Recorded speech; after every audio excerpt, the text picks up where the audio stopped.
This is Dr. Lisa Marie Bobby, and you're listening to the Love, Happiness, and Success podcast. Are you feeling like events of your past are still impacting you in the present? If so, this episode is for you. You'll learn how to let go of the past, make peace with it, and most importantly, grow from it so that you can move forward. Today's mood music is brought to you by the band Dead Ghosts. The song is Rocky Says, and you can learn more about Dead Ghosts on Bandcamp, deadghosts.bandcamp.com.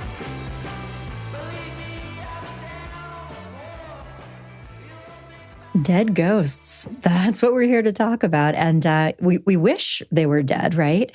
You know, some ghosts, some artifacts of the past can feel very, very alive inside of us for a long time after the events have transpired. And I know you know what I'm talking about.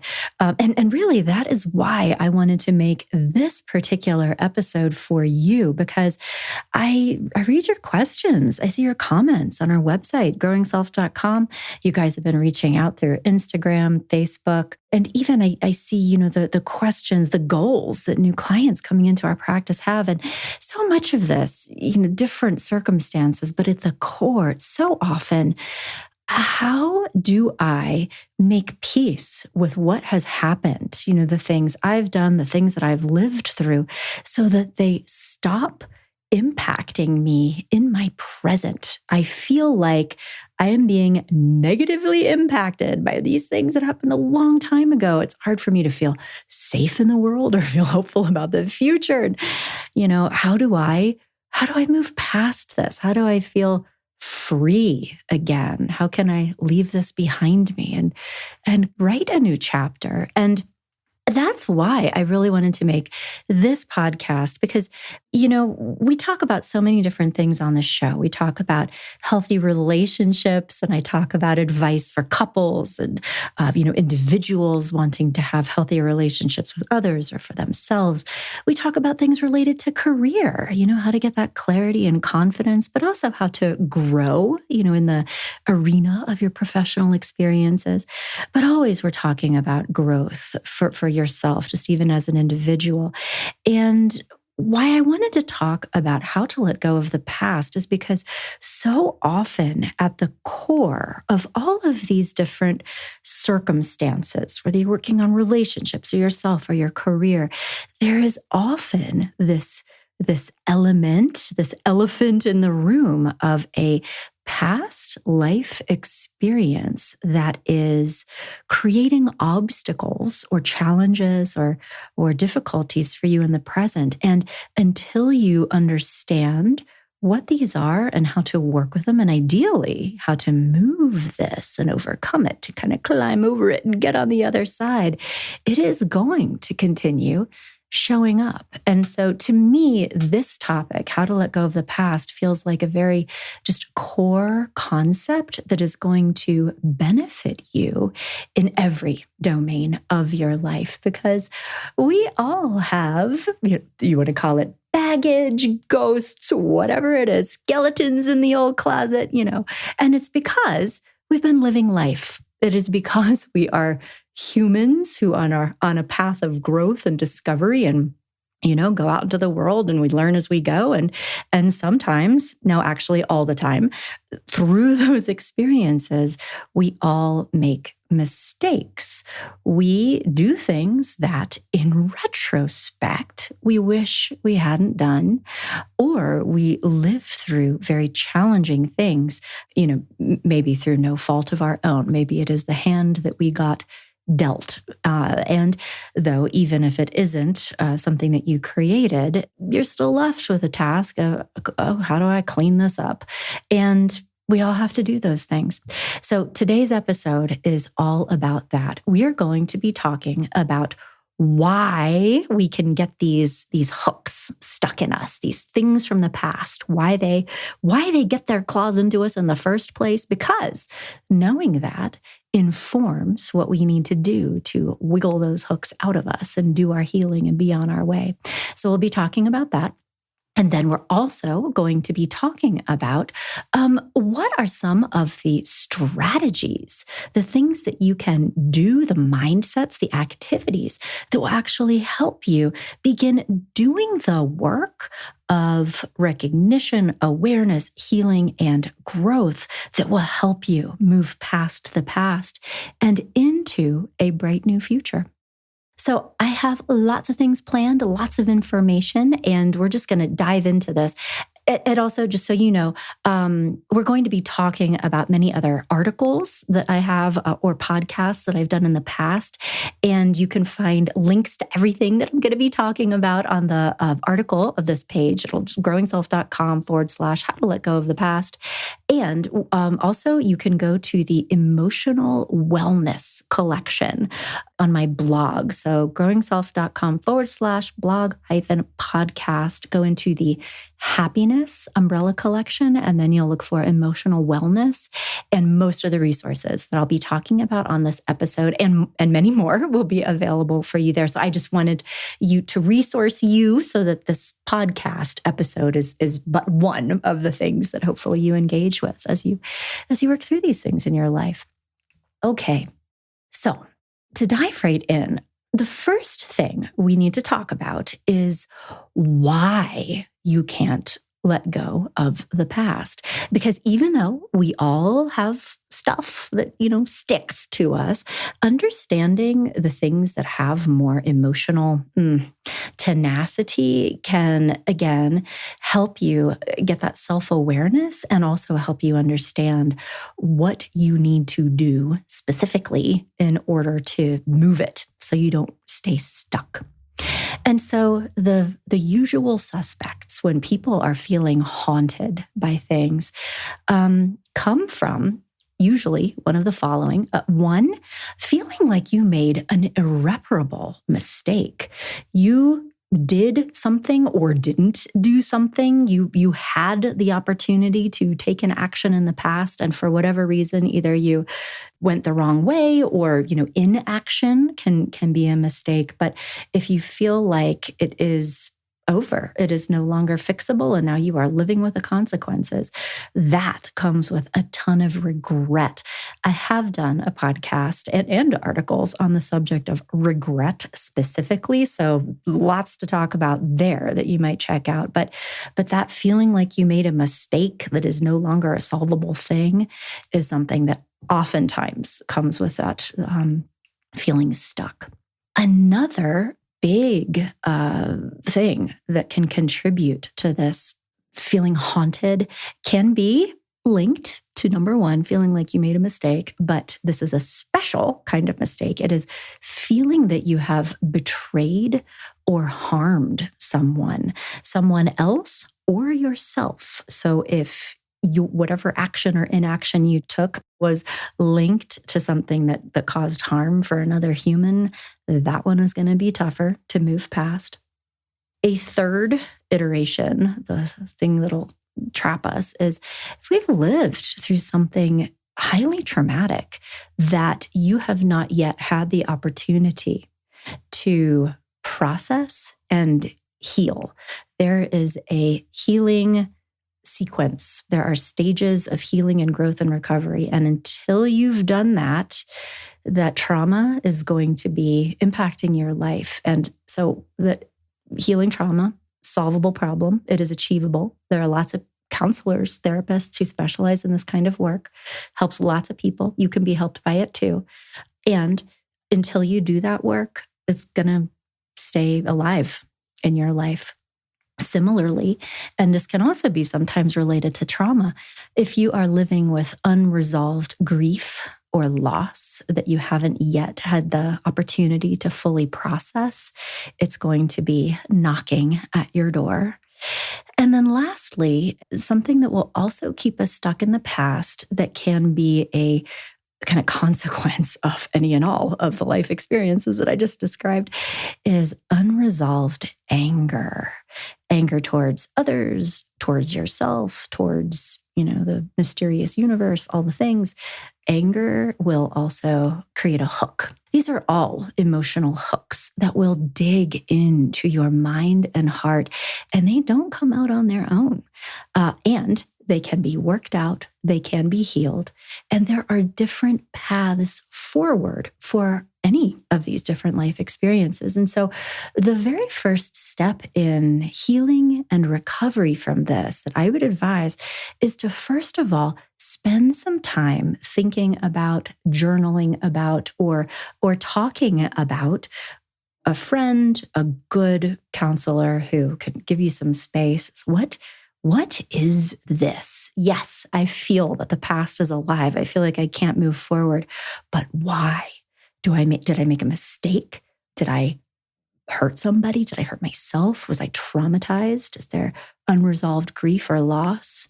Is there anger that is active for me? And you know what? You may discover that the answer is a little bit of all of those things, and that is completely fine.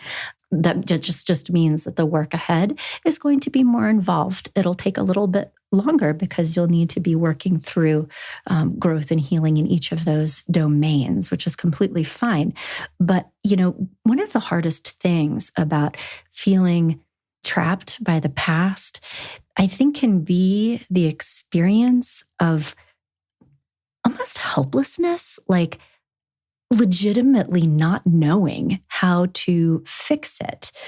We can't just get over it. We can't just let go of the past. And very well-intentioned people are, very eager to advise us that we should do those things. But if you have ever lived through that life experience, you'll know that it's really not that easy. And there is not a roadmap, there's not like a how to let go of the past class. And so because of that, we legitimately can feel very stuck and helpless because we don't know what to do to help ourselves. And this is true even for very competent, self-directed, autonomous, confident people. This is like a new thing. It is knowing how to operate in a very deep emotional and psychological realm that we're not equipped to do. Because we don't have to know how to do it until you find yourself in this situation. That is when the door opens and we are, motivated to figure this out, but also have the opportunity to do this work. But if it makes you feel any better, every human does need to figure out how to do this work at some point or another. Some of us need to figure out how to do this at earlier points in our lives, and some of us need to figure out how to do it later, but none of us is getting out of here unscathed. So this is the work of being an emotionally mature and growing person. It is in everybody's life path sooner or later. So I just hope you don't think that it means something negative about you because you are doing this work now. It's okay. I've done it. Everybody's done it. It's not a matter of if, it is a matter of when.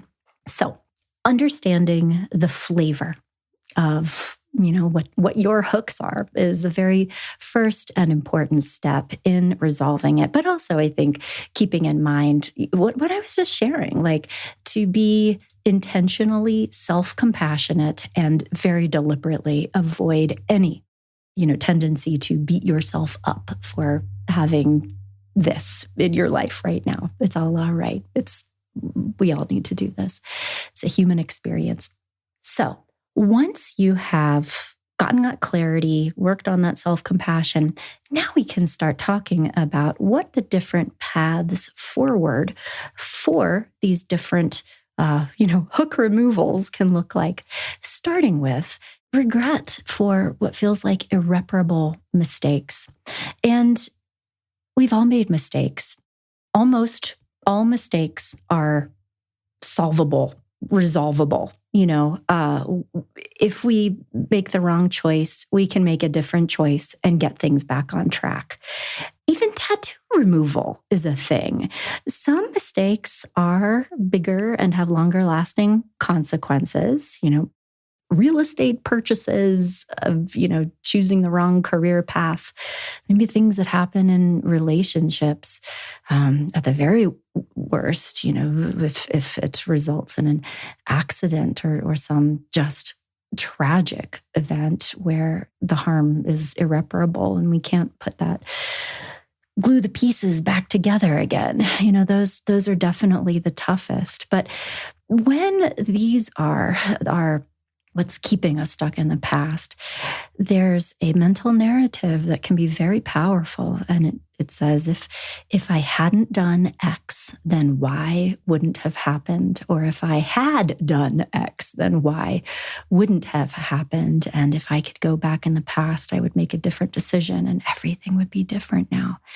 And this can be huge. I mean, and I just want to validate this for a second, because even though we all have some of this in our life experience, I'm also well aware that some of you listening have this to a greater degree than others. If it's because I did this thing, I went to prison for the rest of my life, or somebody died, or I lost my relationship or my health, my future.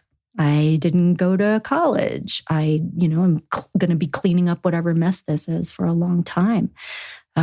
Maybe I never got married. I lost my opportunity to have children, which was important to me, or I lost my career. And the real risk here, and the thing that can make this so terrible, and why you have got to work through this, is because it can turn into not just shame, but like actual self-hatred.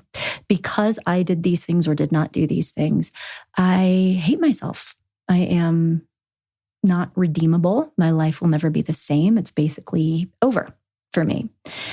And that is such a dark place, such a dark place. And if you are having any of those mindsets or thoughts floating through your mind, I would just like for you to know, and I am saying this as a friend, it is very, very important for you to get help and support to work through this. This is again, super dark place, deep in the hole, and somebody's going to have to go in there with a flashlight to get you, and that is okay. That's like, people do that for a living. That is what a lot of therapists sign up to do. They love that work, and they can come in and find you. You have to let somebody know that you are there and, request their assistance. Nobody is going to accidentally wander into the cave with a flashlight to come and rescue you. You got to send up a flare. So, but you have to do that because it can be very, very difficult to find compassion for the person that you were, to go back into that past and really understand why you made the choices that you made. Because I will tell you, here's spoiler, it actually all does and did make sense when you put yourself back into the context of that time, but you have to be able to connect with that in order to find your way forward again. And it's deep work. It is really doing a deep dive back into this past, visiting, developing a relationship with this former self, and then walking out again slowly, developing a new understanding and appreciation of the person that you are now. It is also deep work in that it involves a lot of meaning creation that can be difficult to do. And also, I just want to say, will not be available to you until later stages of the work. So don't, push yourself into this if it is premature, because, it's going to be for a while, but where it will go eventually on that path of healing is to be able to find some meaning, some kind of meaning. What is possible now that wasn't before? What was the transformation? And are there the tiniest aspects of that are in fact new opportunities? Wasn't what you wanted, and it is what you have. So how do we rebuild and find ways of creating a new life with what exists today? Another big piece of this work, which can also be difficult, is related to the idea of redemption. We often think of redemption in spiritual or religious terms, and that is a function of many of the world religions, is that they create a path, a process of redemption for people. And there is a reason why humans have needed that, why those schools of thought and spiritual practices have existed for thousands of years. So if there is a spiritual or religious belief system that you feel warmly towards, this would be a good opportunity to re-explore that and see what it has to offer you. And redemption can also be found through growth work, through a psychological process where you are understanding why things happened, finding compassion and forgiveness and meaning, and then finding a new and redemptive narrative that supports the new you that is going to need to develop as you move forward from this. And so I know that this sounds very ethereal, but this is me trying to explain a psychological process that is often measured in years. Like if it has been very bad for you, if there have been things that have been done that have truly been catastrophic, I think it's also important to be honest with you as your friend that this is not something that you're going to go to a weekend seminar and like come out the other side and feel great, I'm done now. Certainly not going to be achieved by your listening to this podcast. But this is me kind of, pointing a flashlight, perhaps even a spotlight in the direction that you will begin walking and handing you a map. Like, okay, so here's the bend in the river, here's the mountain, watch out for the desert. This is going to be a journey. And it may be a long one, and it is a very worthwhile one. So I just wanted to let you know why I'm explaining things in the terms that I am and why it might not all make sense to you right now, but it will as you begin putting one foot in front of the other, hopefully with a guide, your very own guide, who can walk you through this process. And then again, knowing that as you do this work, what will begin to emerge and what will create this new solid path under your feet, and the scenery around you will start to look different as you keep on going. It'll be because you write a new story for yourself. You have developed a strong narrative, a big, clear why. What happened, and here's who I am now, and this is where I'm going.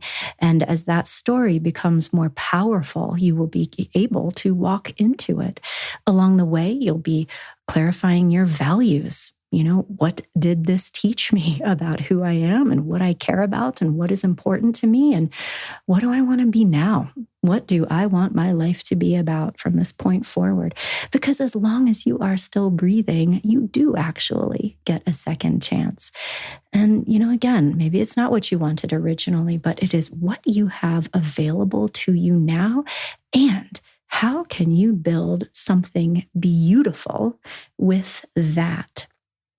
In our wise spiritual and religious practices in the world, redemption often goes hand in hand with atonement. And atonement can be very powerful too. What can you build now, create now, contribute now? How can you serve the world in a different way than you would have been able to before you went through this transformation? And getting clear about that and taking that action can also be very, very powerful in a growth and healing process. So keep that in mind as you begin moving forward. Okay, so another thing we're going to talk about is the special kind of growth and healing that we need to do if there has been a betrayal or harm of yourself or someone else that's part of what is keeping you hooked in the past.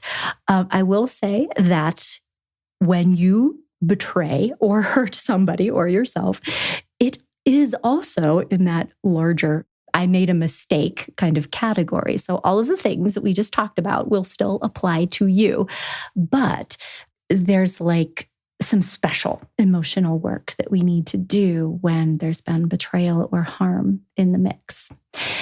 So, these can be common experiences. Cheating on a partner, having an affair, particularly if it led to the destruction of your family. or of a relationship. That can be a very difficult thing to sit with in the aftermath of, particularly if, as many people do, in the cold light of day, you realize that the mirage of this very sparkly and attractive person that you had your thing with is actually not a good partner for you. So, it when you got there, it crumbled in your hands, and now you don't have that relationship that maybe you had wanted, but you also lost what you did have, and now you are sitting there with a lot of regret and a lot of thinking about what might have been, right? So, more on this topic and a variety of podcasts. I've written extensively about toxic relationships and relationship addiction and why these things happen. And also one podcast that might be very helpful to you in this healing process is called, what did I call it?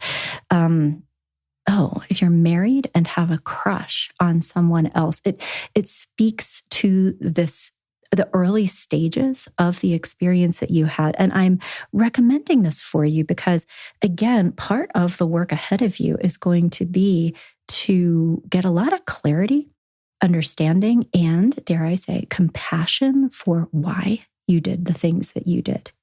So those are resources for you, but this can also take many other forms. This is, betrayal or harming people there's so many different ways to do that, right? You may betray yourself if you stayed in a toxic relationship for way longer than you've had to. If you participated in something that was hurtful for another person. I have worked with clients who have an enormous amount of this guilt, past pain for even engaging in bullying or exclusionary activities for other kids in elementary school, middle school, college, or beyond, making choices that in retrospect really hurt somebody's feelings, but not fully appreciating that until after the fact. And these can be big ones, getting addicted to drugs or alcohol. That's a twofer because, you've really harmed yourself and betrayed yourself, but, probably caused a lot of pain and heartbreak and perhaps even consequences to the people that loved you. So that's a big one. Not protecting your children from very bad situations. And, by my world, that's the worst kind of pain is that. But really, I think through that work, understanding the depth of the original pain or wounding that created an internal situation in you that at the time made it make sense to be hurtful towards somebody else. I think just recognizing the depth of that can be a very difficult part of this work.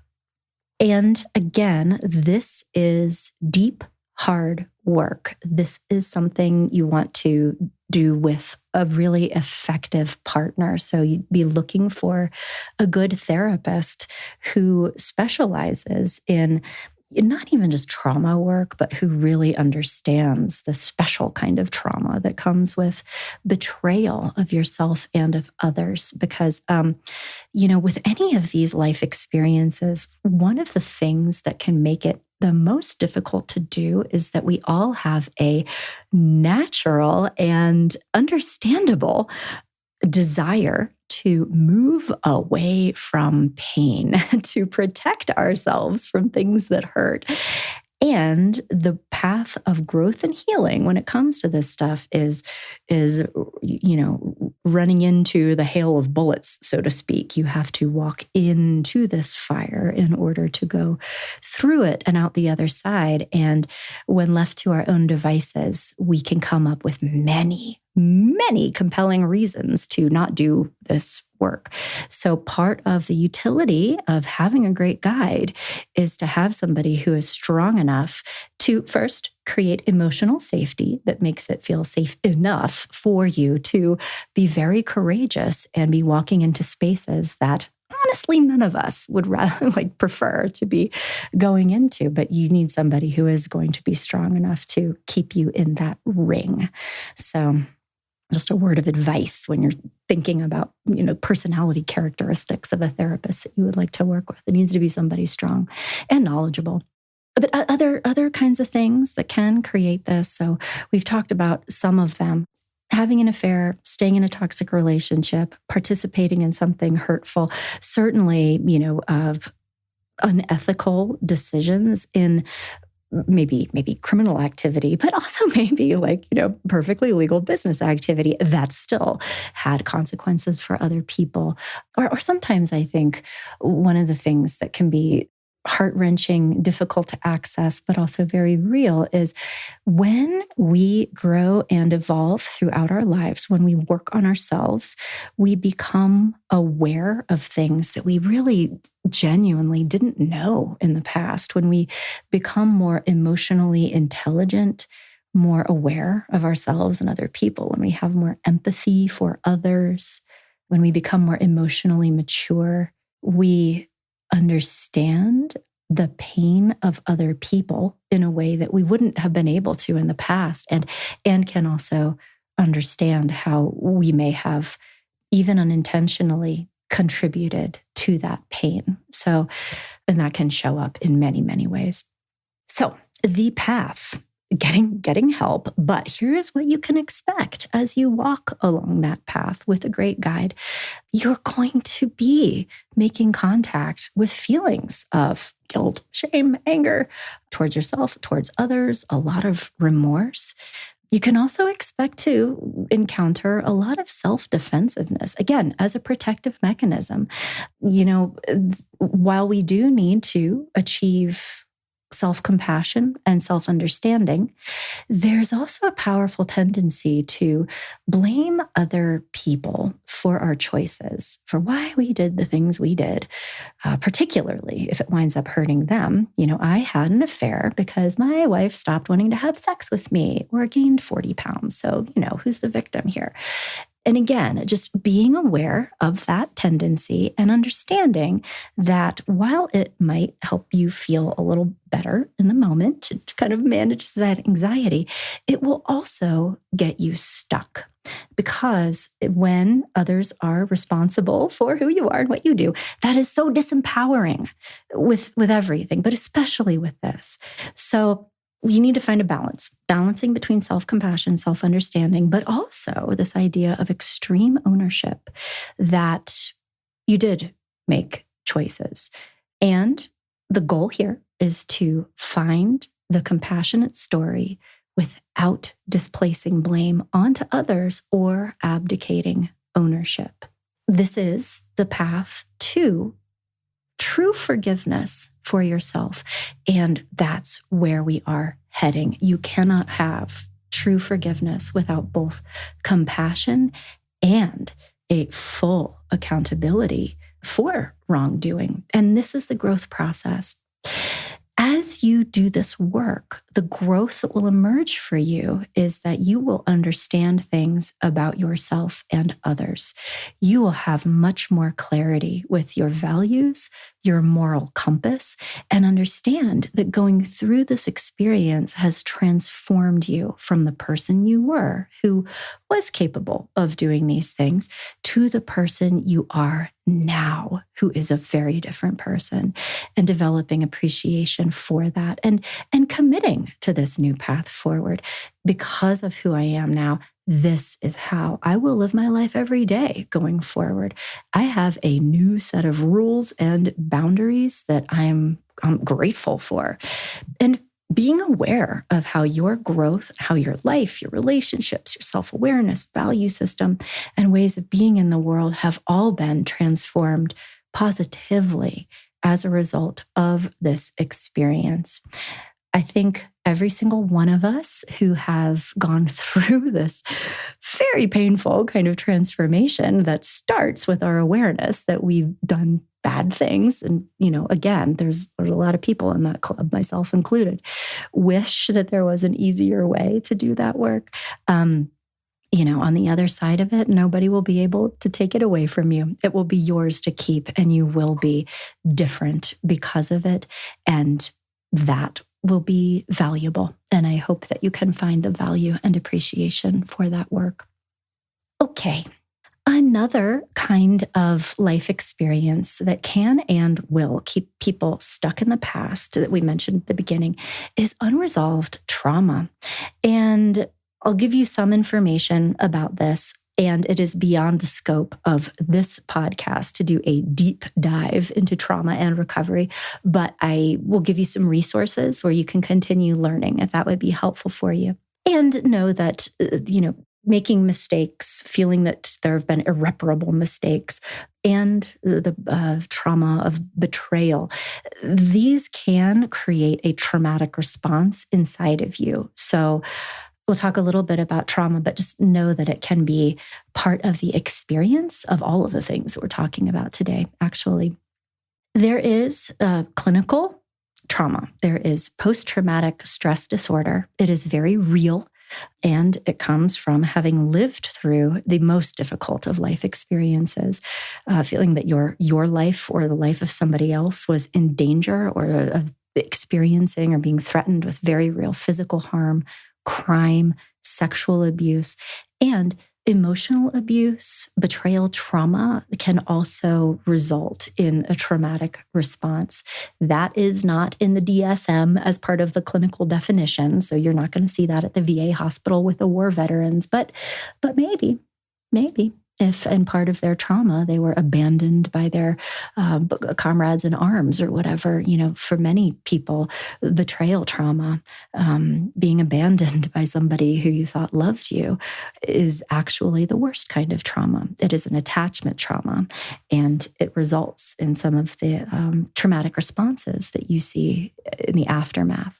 But PTSD is characterized by two things: intrusive thoughts and feelings about things or adjacent to things that have happened in the past.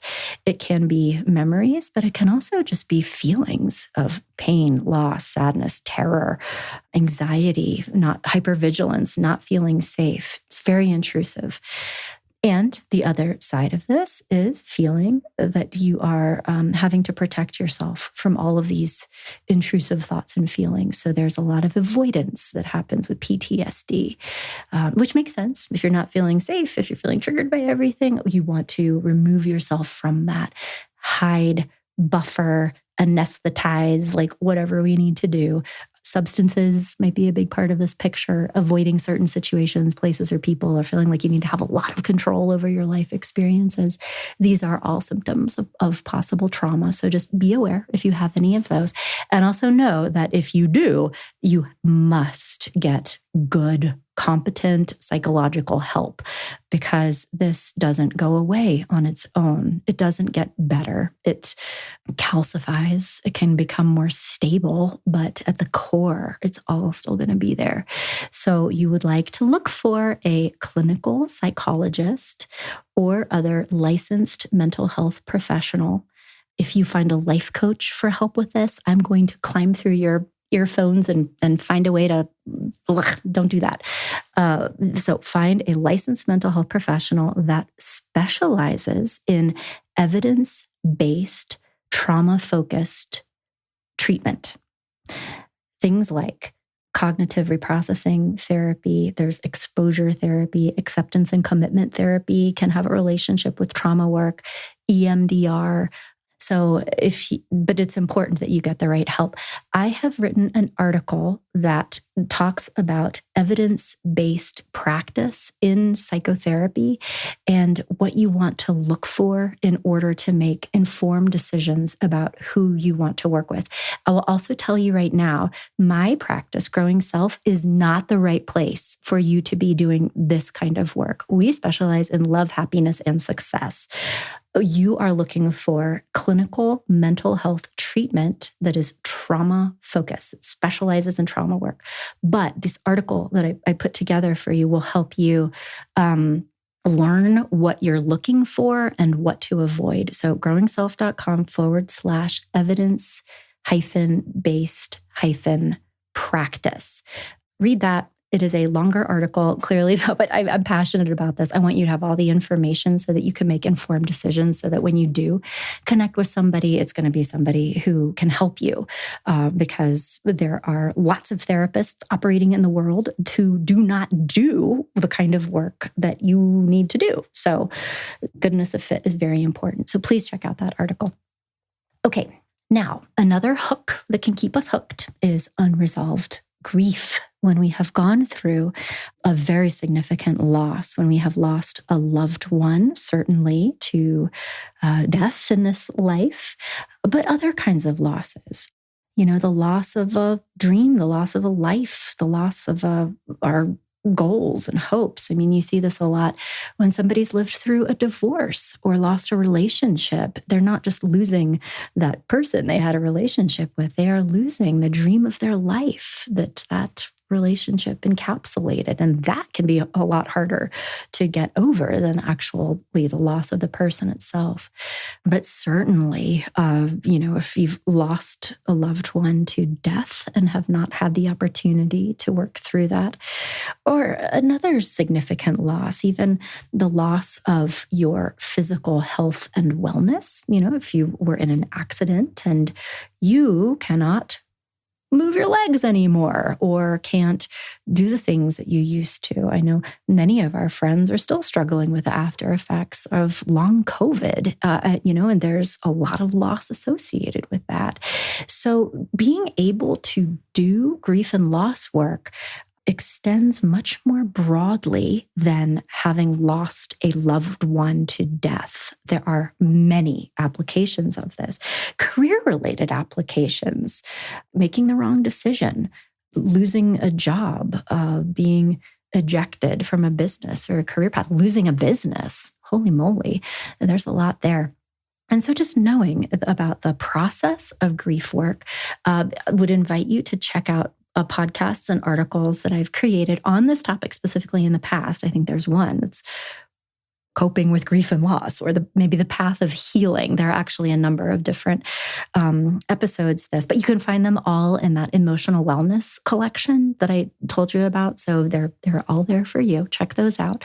But also be aware of the obstacles to this work, because, grief work is not, I'm not going to say that it's not hard to do, because it is not easy to do. But in terms of the depths and the level of difficulty, it is easier to do than some of the things that we've just been talking about related to the trauma work, the regret, the betrayal kinds of work.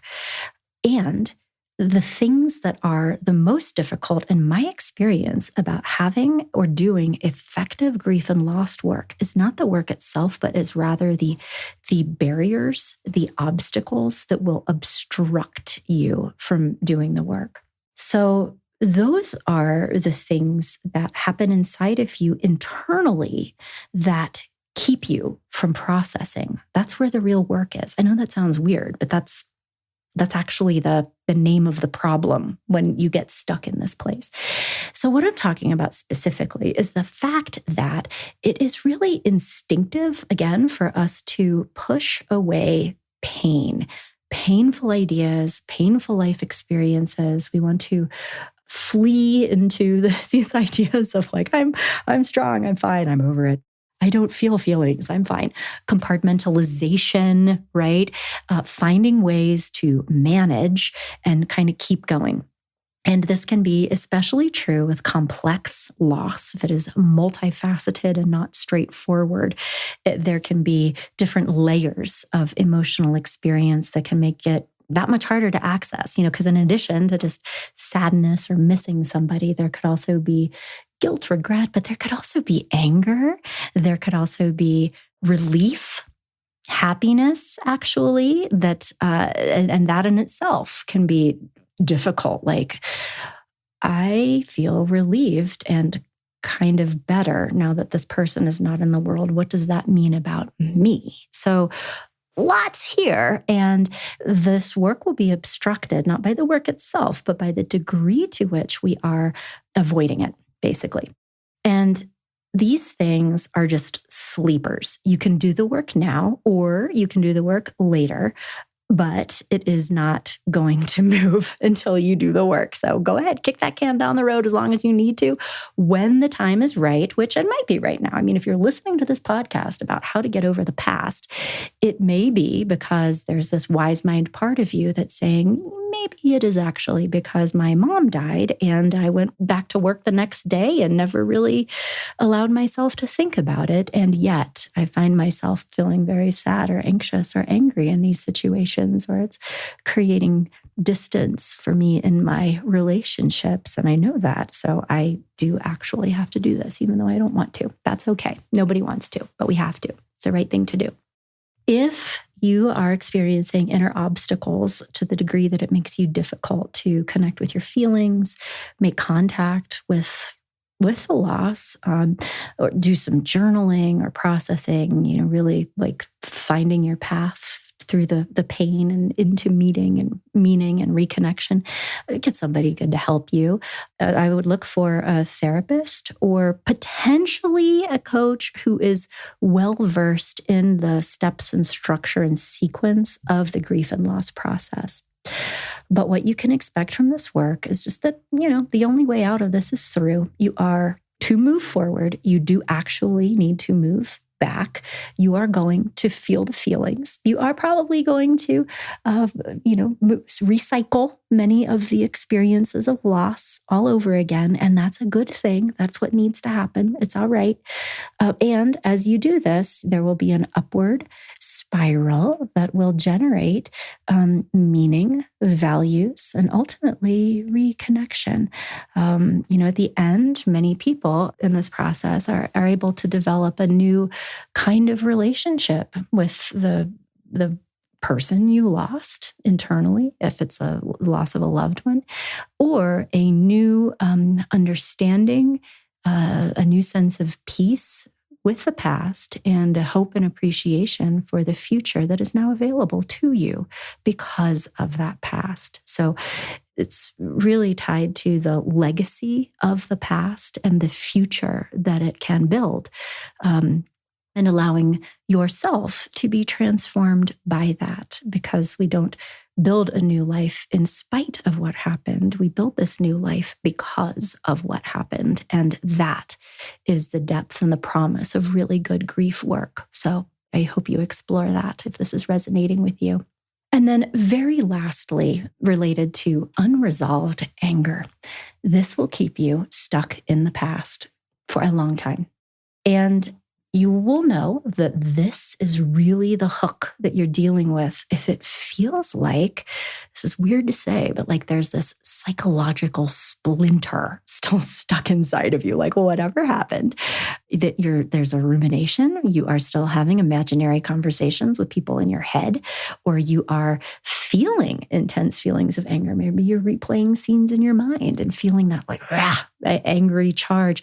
Or if it is not something that you are actively conscious of and aren't associating it with these past events, maybe how it is showing up is through your own experience of either anger, aggression, hostility, irritability, impulsiveness in your life day to day. Maybe you're angry at yourself and you are in low-key or dramatic ways harming yourself. Maybe it's more other-directed. Maybe you are angry with somebody in your distant past and you have found somebody in your life in the present who sort of feels similar enough that now they are the lightning rod, even though, they are kind of innocent bystanders. It feels like this weird, like, why am I so angry at this person? So just be aware of those things and understand that that is an opportunity for personal reflection and growth if that's going on inside of you. So that is what an emotional splinter, that psychological splinter, can look like.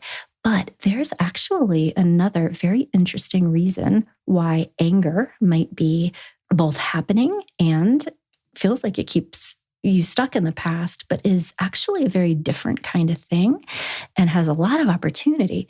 Sometimes we can feel very angry if our emotional guidance system is telling us that something is wrong and that we need to figure out what it is. We need to make a big change. So you could experience this if something happened in the past and you are having this inexplicable, unresolved anger, but like it's anger worth listening to.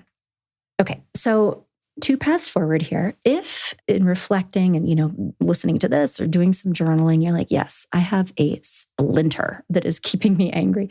That's another great opportunity to get some help if you need it to figure out, okay, what is this about? How do I process this anger? What do I do with this instead? How do I manage these feelings in a way that I feel better and I can release this hook? And working with somebody who can help you access, is this anger related to hurt or pain or fear or trauma? Did I develop a highly negative mindset due to some adverse past life experiences that is now kind of coloring what I'm telling myself about me and other people in the future or in the present and making me feel angry? But with this kind of anger, it's not helpful. It's toxic. Honestly, it's toxic for you because it actually has a negative physiological impact on your body. To be swimming in a little broth of stress hormones all the time is not good for you. And it changes the way that you show up in the world so that you are less likely to get positive results in your relationships or with other people, or, can lead to irritable or impulsive decision-making. So it can be very toxic for you, but also to others, other people, obviously, who are trying to have a relationship with you and you're like, blah, all the time. So it's kind of like an emotional infection, when we're dealing with this kind of anger, it requires treatment. And so to get good help here, I would be looking for somebody who has a strong background in cognitive behavioral therapy, potentially like psychodynamic or experiential psychotherapy, potentially narrative therapy. But the goal here is to be identifying the thoughts, associations, and life experiences that are generating these feelings of anger inside of you. And we want to acknowledge them and validate them, certainly, but also be able to shift it through forgiveness if it's attached to somebody else or a life experience that you went through, but also being able to develop a new mindset, a new kind of tool bag of cognitive management strategies that will help you be able to redirect yourself and actually feel less angry in the moment, because there are a lot of different things that we can do. And just knowing that our feelings are often generated by our thoughts. When we can change our mindset and the way that we think, it changes the way that we feel. And that's a big part of this kind of anger management work. But that is only door number one. Door number two is this anger that you actually should be listening to and being informed by? And again, figuring out the difference between those two is another excellent reason to go and talk with a really good therapist, so who can help you figure that out. And so if you suspect that it might be the latter, if it might actually be your emotional guidance system saying, oh, wait, just a minute here, I would actually caution you to not go with a clinical mental health focused psychotherapist, because what they know how to do is diagnose and treat mental health conditions. And so you show up with all this anger and they're like, oh, the anger is the problem. And I can help you resolve this anger. So they go down that path, when a therapist who has more of a personal growth orientation or a very skillful coach, ideally a therapist who operates as a coach, will be able to, assist in both of those domains potentially. But a coach, that orientation towards helping is not, ooh, this person is experiencing an issue that we need to resolve. It is rather thinking about, how does this person's feelings actually make sense? What is it telling them about their motivation, their goals, their hopes, fears, dreams? And how can we actually lean into this, take influence from this emotional experience to be able to take action that, once taken, will create the change that will make this feel better? So, the psychologist's stance is these are dysfunctional or disordered thoughts, feelings, and emotions that need to be treated. So we're going to fix it, versus a coach, which is, this is motivation. This is this person's wise mind telling them that there's a problem and that they need to take action to fix it. Again, figuring out which of those is true for you is oftentimes one of the biggest first steps. Like they say in AA, watch that first step. That's a bitch. So this one is hard. But if in doing this reflective process, you come to discover like, no, I need to listen to this legitimate anger because this will give me the power, the motivation, the courage to get out of here, to change this. What you'll want to do is just do some thinking. Like if you obeyed this anger, what would you do differently? How does this anger make sense? How is this anger connected to your values? What is your current situation? What is the gap between your values and what it is that you want and your actual life experience? What do you want to be different?